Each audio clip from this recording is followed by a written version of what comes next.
hour before the explosion.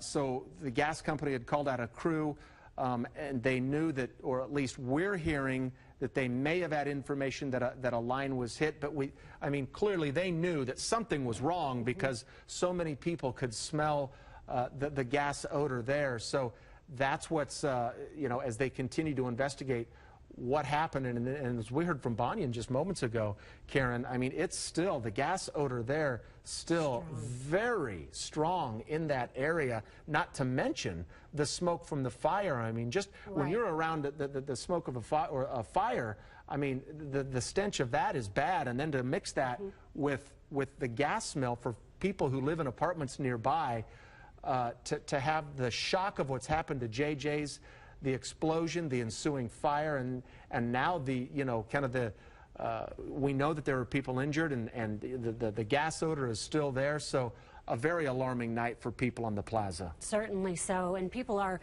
naturally rattled by this, especially those who felt it from as far as a mile away. We want to show you a map now of the roads that are closed in case you do have to go near this area. Here's an idea of where we are. 48th and Bellevue, the streets that are closed are 47th, 48th, and Bellevue. So keep that in mind. This area is closed, 47th, 48th, and Bellevue, as you look at the location of this gas explosion.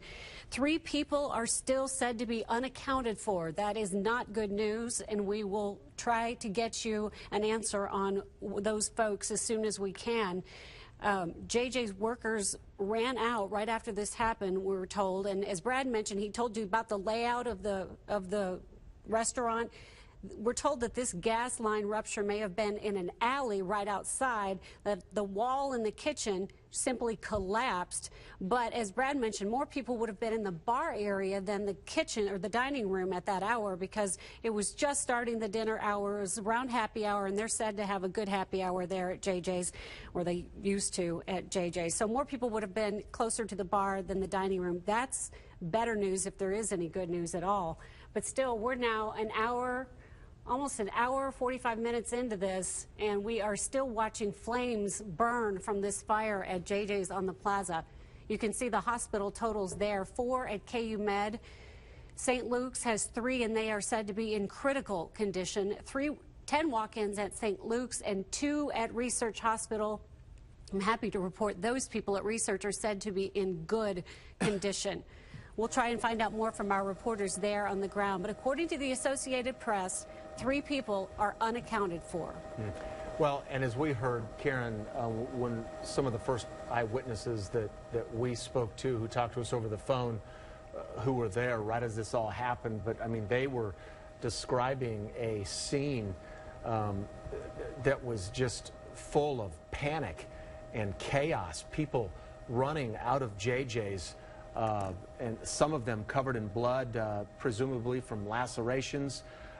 Some witnesses said were suffering from burns. They were able to set up some of the nurses who live, or there were nurses who lived nearby, who set up a triage area right in the front yard. There were about 5 or 6 people who were treated there. And then, you know, Sandra Olivas spoke to one of the neighbors who came out and you know, was just in a state of shock. He said, "I can't believe it. I just saw somebody walking out of JJ's, you know, covered in blood." And just a stunning situation.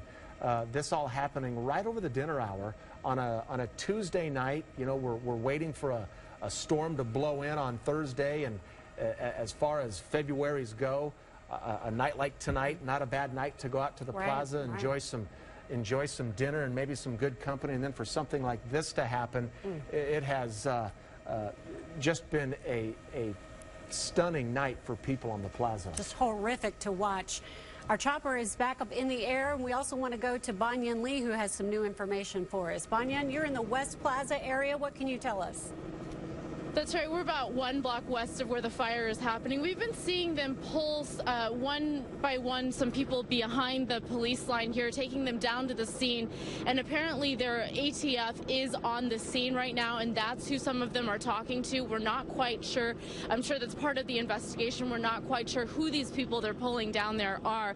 We talked to an employee who works in there. It was his day off today, so we talked to him a little bit about the layout. He said that the dining room is closer to where the explosion actually happened.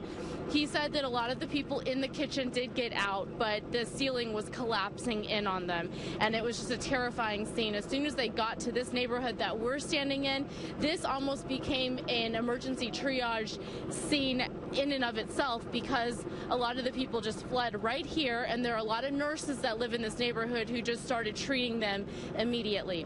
Now, we've people of note show up to the scene, like the mayor. We saw his security driving him in behind the police line. We also saw city manager Troy Schulte. He was here talking to some folks. I believe he was talking to the manager of JJ's, who was sitting in a police cruiser just behind this tape. I'm going to step out of the scene so you can take a look at our vantage point here. You can see some